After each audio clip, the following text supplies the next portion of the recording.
You see on the news about that farmer? It wasn't heat stroke. How do you know? I was there. Wow.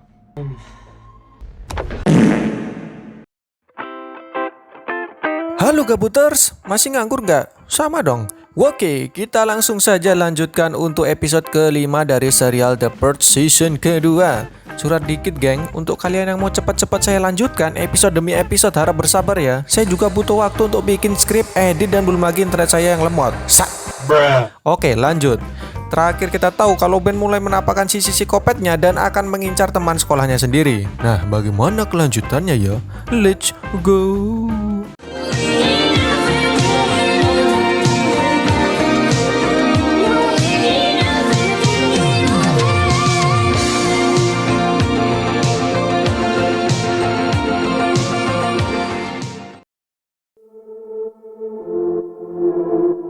Scene langsung dibuka di kota Rio de Janeiro, Brazil. Kita melihat dua wanita yang datang ke sebuah jasa travel untuk berangkat ke kota New Orleans, Amerika Serikat. Demi memuaskan hasrat mereka ikut dalam acara tahunan paling prestisius kita, The Purge. Mereka nampak sangat antusias dan memilih agensi mana yang bisa menyediakan perlengkapan untuk malam pembersihan. Boleh juga nih cewek. Namun memang salah satu wanita bernama Juliana sebenarnya sedikit ragu dia bisa melakukannya guys. Kalau temannya, oh dia nampak sangat yakin. Madisonville, Louisiana, di luar kota New Orleans, Amerika Serikat. Di sini ada Carl yang merupakan orang sewaan Ryan Grant bertugas untuk mengambil uang yang sudah mereka targetkan sebelumnya. Carl sendiri sampai di sebuah rumah mewah dan telah memiliki janji dengan dua orang yang memiliki uang tersebut. Tapi kacaunya rencana tidak berjalan sesuai keinginan karena pemilik uang tersebut ternyata tidak ingin langsung mempercayakan asetnya kepada Carl dan hanya ingin memberikan sebuah nota untuk bos Carl. Nah, ini jadi masalah. 136 hari lagi menuju pembersihan tahunan. Kembali ke Marcus yang sedang menyimpan senjata miliknya. Sehabis Michelle pergi, dia mendapatkan pesan balasan dari akun anonim yang membalas soal posan Marcus di situs Ivory Road. Orang tersebut intinya bilang jika Marcus ingin ikut dalam malam pembersihan, dia bisa join bersama tim orang itu. Nah, siapa ya guys? Di bar sendiri, Ben, Callan, dan teman pecinta Purge-nya sedang mengobrol terkait dengan ketertarikan mereka soal malam pembersihan. Sudah seperti tebakan kita, Andy yang suka Purge ini guys, terus-menerus mengajak untuk ikut melakukan purging. Emang dah gila Andy nih.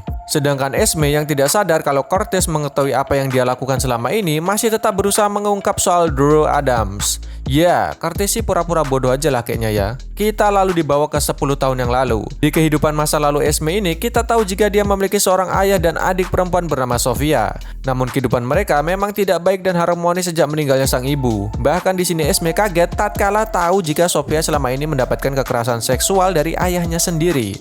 Ya, Esme tidak tahu karena dia jarang di rumah dan akhirnya Sofia lah yang menjadi target ayahnya. Setelah kegagalan Carl mendapatkan aksesnya ke bank, target membuat Ryan dan kawan-kawan harus menyusun strategi lagi. Untuk kali ini, Ryan, Carl, dan Doug setuju untuk melancarkan misi walau tidak di malam pembersihan yang artinya tindakan mereka adalah tindakan kriminal.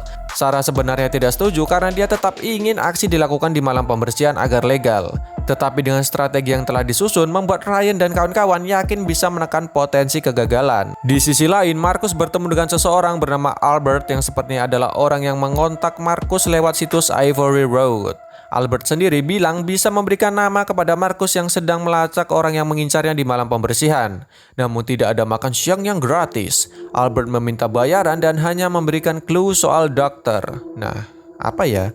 Balik lagi ke Esme Carmona. Ternyata Esme didatangi oleh adiknya yaitu Sofia. Dari sini terkuak jika ternyata Esme bekerja sama dengan Sofia di bawah naungan organisasi bernama The Foundation guys. Dan Esme sendiri memang sengaja bekerja di NFFA agar lebih mudah mengakses informasi termasuk soal Olivia Hood sebelumnya. Flashback lagi, fakta semakin terbuka bahwa setelah Esme dan Sofia minggat dari rumah akibat ayah mereka yang edan, membuat Esme dan Sofia tinggal di sebuah apartemen. Di sini pula Sofia berusaha disembuhkan traumanya lewat kenalan Esme yaitu Dr. Drew Adams. Ya, Dr. Adams lah yang melakukan terapi untuk Sofia guys. Inilah jawabannya. 134 hari lagi menuju pembersihan tahunan. Ryan dan kawan-kawan kembali mengikuti keluarga Parker. Ya, pasutri yang memiliki aset yang ingin Ryan ambil sebagai misi terakhirnya. Setelah sampai tentu saja mereka langsung berusaha masuk secara hati-hati ke lokasi yang diyakini menyimpan aset tersebut. As quick as possible. I will look out this window until you tell me. Give me the gun or lose your...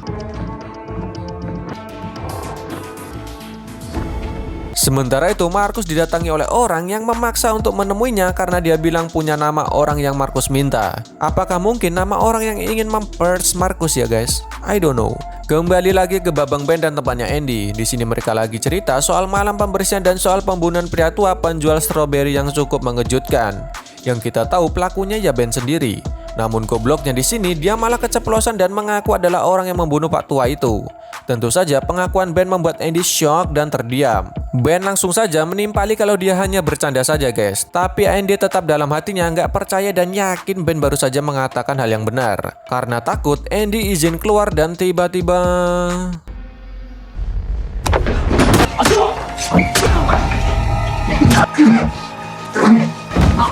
Sudah saya bilang Ben ini edan. Ben kabur dan saking terburu-burunya membuat Ben lupa kalau dompetnya ketinggalan di kamar Andy. Naasnya gedung harus dikosongkan dan Ben belum sempat mengambil dompetnya. Di lain sisi, Doug disuruh keluar dan ikut petugas penjagaan lapangan golf karena dicurigai memiliki niat tertentu. Ternyata keluarga Parker lagi main golf guys, makanya Ryan dan Sarah bebas melakukan tugasnya. Marcus sendiri sedang mengobati pasiennya. Ada Mbah Dukun sedang ngobatin pasiennya. Tapi saya masih aneh nih, pasien dari mana dan ada tujuan lain nggak ya? Heran aja. Sedangkan Ryan dan Sarah akhirnya berhasil membuka password aset di sana dan menemukan barang dan uang incaran mereka. Namun Carl malah lalai dan mencuri barang lainnya. Parah ini. Doug yang baru bisa keluar sehabis diperiksa menyadari kalau keluarga Parker telah selesai main golf dan ini petakannya. Shit, the car's gone. They're on their way back. Carl mati dan Doug langsung menyuruh Ryan beserta Sarah keluar sebelum ketahuan. Sekarang Ryan dan Sarah harus menghadapi keluarga Parker yang mengunci Ryan dan Sarah di dalam rumah tersebut agar tidak bisa keluar. Mereka harus menghadapi keluarga Parker atau mereka yang akan dihabisi di dalam rumah tersebut. You're not getting out alive.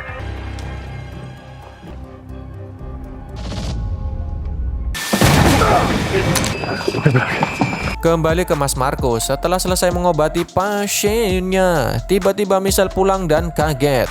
Kebetulan operasi sudah selesai dan orang tadi memberikan Marcus nama yang sudah dijanjikan kepadanya. Nah, setelah dibuka suratnya, tertera nama yaitu Sam Tucker. Kalian tahu siapa itu? Selingkuhan Michelle. Waduh. Sementara itu Ben bisa masuk ke kamar Andy dan terkejut saat tahu kalau mayat Andy sudah menghilang. Nah, untung aja dompetnya masih ada. Tapi kemanakah Andy guys? Balik lagi ke Marcus yang sangat sakit hati mendengar Michelle mengakui perselingkuhannya dengan Sam Tucker. Marcus masih shock saat tahu kalau selama ini Michelle berselingkuh padahal dia bekerja keras demi keluarganya. Tapi ya begitu, Michelle beralasan dia kesepian makanya berbuat hal seperti itu. Tapi ya nggak gitu juga Sat. Apa yang Michelle lakukan membuat Marcus hampir di-purge di malam pembersihan. Kita lagi-lagi dibawa ke masa lalu Esme yang di sana didatangi oleh ayahnya yang menanyakan soal kabar Sofia. Tentu saja Esme menolak memberitahukan keberadaan adiknya dan mengusir ayah edannya itu. Terlebih lagi, trauma yang dialami Sofia membuat Esme yang nggak peduli lagi dengan ayahnya dan membiarkannya di luar padahal malam pembersihan segera dimulai.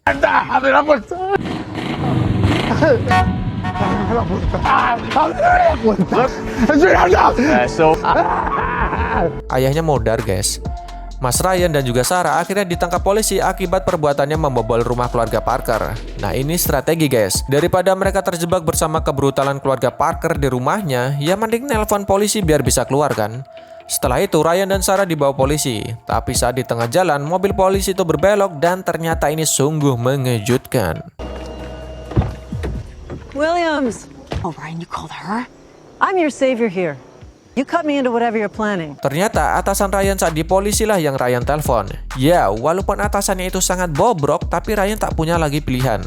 Doug yang datang juga hanya bisa menuruti apa kata Ryan. Namun lagi-lagi, tak ada makan siang yang gratis. Ryan harus menerima kesepakatan bahwa dia dan kawan-kawannya tak akan lagi melakukan aksi tanpa diketahui oleh mantan atasannya itu terlebih dahulu. Sementara itu, Esme yang masih bersama Sofia terkejut saat tahu kalau lokasi dan pembicaraan mereka diretas oleh pihak lain. NFV mungkin.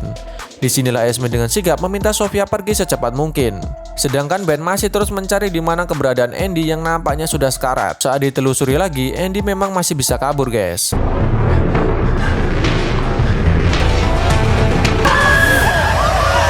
Oke, begitu dulu episode kelima dari serial The Purge season keduanya guys. Lanjut ke 6 gak sih? Tapi nggak tahu lah, like dulu dan di subscribe-nya.